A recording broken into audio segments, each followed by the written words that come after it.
Hello and welcome to the Christian Life Coach Podcast. I am your Christian Life Coach, Shanna Pyzer.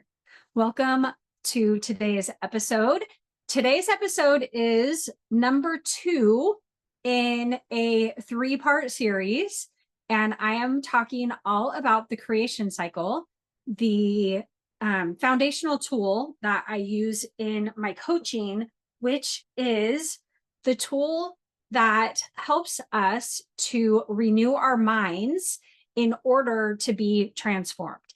Now, after listening to the first episode in this series, I was like, okay, some people could question whether I am attributing this to myself or to God, and to myself as in general. And no, I am not. God has designed us this way. He has created our minds and our bodies in a specific way where these principles are just how we operate. And when we can harness the power in these principles, then we are living in alignment with his word. Take every thought captive to the obedience of Christ. Be transformed by God's power by renewing your mind. He will keep in perfect peace him whose mind is steadfast because he trusts in him. I attribute it all to God. I am not taking credit for any of it. So I just want to throw that out there. That is the foundation, and that is everything that I base everything on. Is God is the creator. He has made a world of order, and he has paid attention to even the most minuscule details. So all that to say, welcome.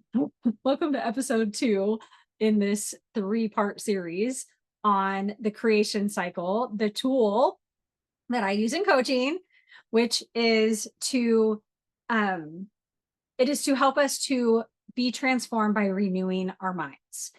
And this tool is so powerful and can be used in any circumstance, any situation.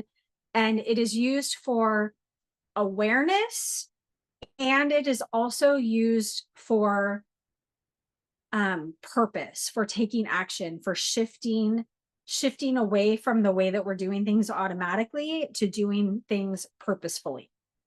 Okay. So last week, if you did not listen, please go back and listen to episode 32, and it is called What Are You Doing? I believe that was the title.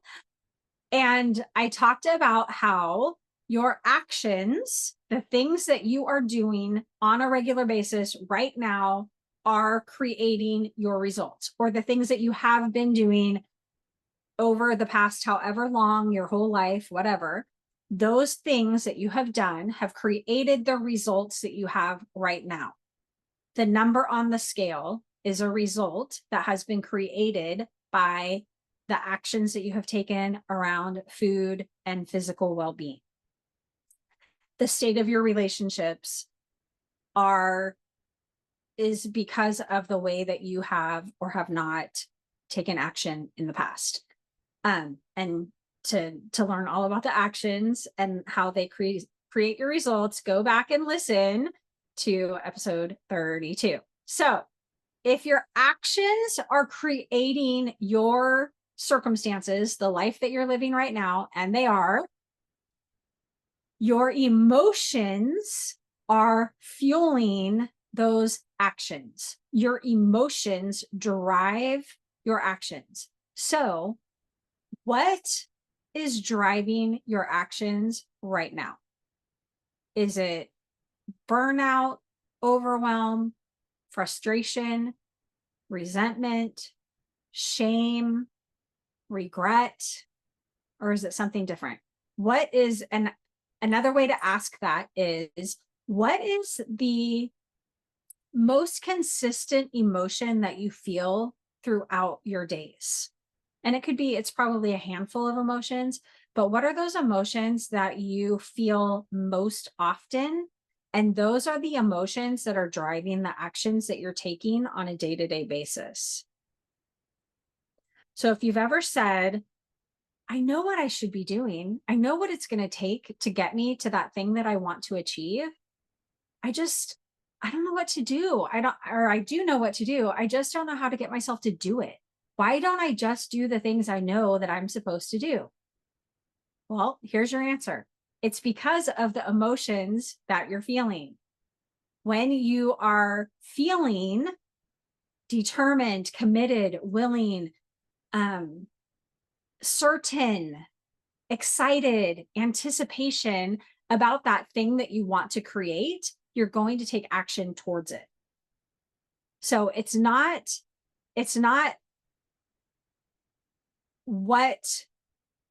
necessarily what we're doing or not doing. It's how are we feeling? What is the emotion that is driving the action that we're taking? And what is the emotion that we are going to need to experience to take that action that we want to take? Your emotions are driving your behavior, whether you realize it or not. You do what you do because of how you feel.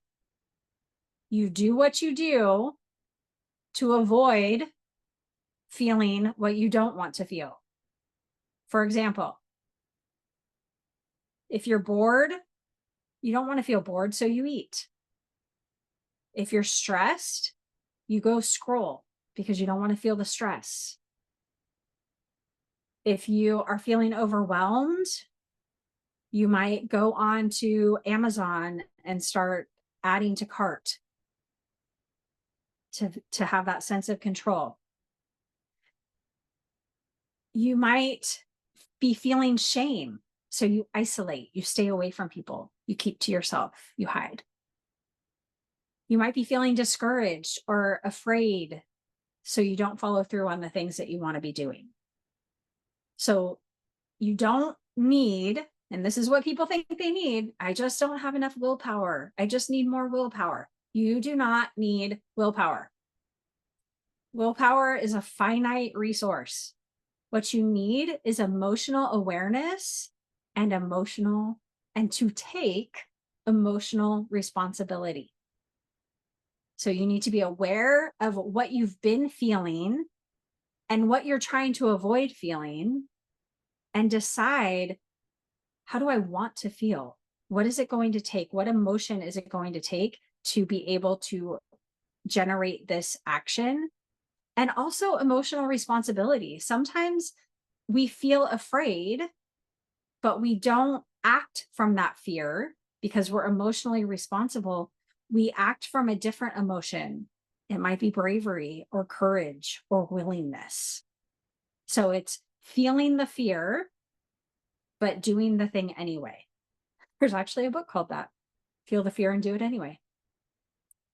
And most of us, at some point, if not currently, have been or are emotionally disconnected. We were not taught what to do with emotion. If you were like me, you were told, go to your room until you can put on a smile. And I'm guilty of doing that with my own kids because I didn't know any better. So we don't know how to deal with our own emotions. So we surely do not know how to deal with other people's emotions. So instead of dealing with our emotions instead of allowing them and noticing them and becoming aware of them and being emotionally resilient, we numb out with food, with social media, with shopping, or we react, we lash out, we blame somebody else, or we shut down, or we avoid. I'm fine. Everything's fine. It's all good. And we avoid even being in touch with the emotion. And what actually is happening is your brain is sensing discomfort. When you are in shame or anger or shut down, when you're feeling that negative emotion, that's uncomfortable. So you run from it. You find a way to get out of it. You sabotage the life that you say that you want because you're trying to avoid feeling those uncomfortable emotions. And emotional maturity, emotional responsibility is is allowing yourself to feel those uncomfortable emotions without acting on them, without letting those actions or without letting those emotions drive your actions. If I'm feeling angry at somebody, the natural action that might be driven from that anger might be punching them in the face. Do I want to go around punching people in the face if I'm angry at them? Well, yeah, my false self does, but my true self does not. So, and if I punch people when I'm angry at them, I'm going to have trouble. There's going to be some consequences there. I don't want to do that. So emotional maturity is feeling that emotion, being aware of it, and not letting it drive my action. And that's an extreme example, but more practical examples is not quitting on yourself, not feeling discouraged and allowing yourself to quit on the goal that you have set, not allowing yourself to quit taking the action that is going to get you towards your goal. Well, I feel discouraged, so I can't do it. You don't have to feel great. You just need to feel willing, hopeful, maybe courageous, brave. And those emotions are going to lead to the actions that you want to take. So, some questions. What do I need to feel today to follow through? What is it that I want to do today? What are the actions that I want to take? How do I need to feel in order to take those actions? What is the emotion? And there's a missing piece here because that's for next week. We'll get to that next week. So, and we talked about it last week. What are the actions I want to be taking? What are the actions I am taking that have gotten the results that I have now? What are the results I want to be, or what are the actions I want to be taking to accomplish the results that I want to see in my life? And then how do I need to feel that is going to drive those actions? So pick an area where you're not showing up the way that you want to. If you say that you want to lose weight, or you want to be able to run a 5K, or you want to save a certain amount of money, or you want to have a better relationship, whatever it is that you say that you want, pick an area that you say that you want something, but your actions are not lining up with what you want.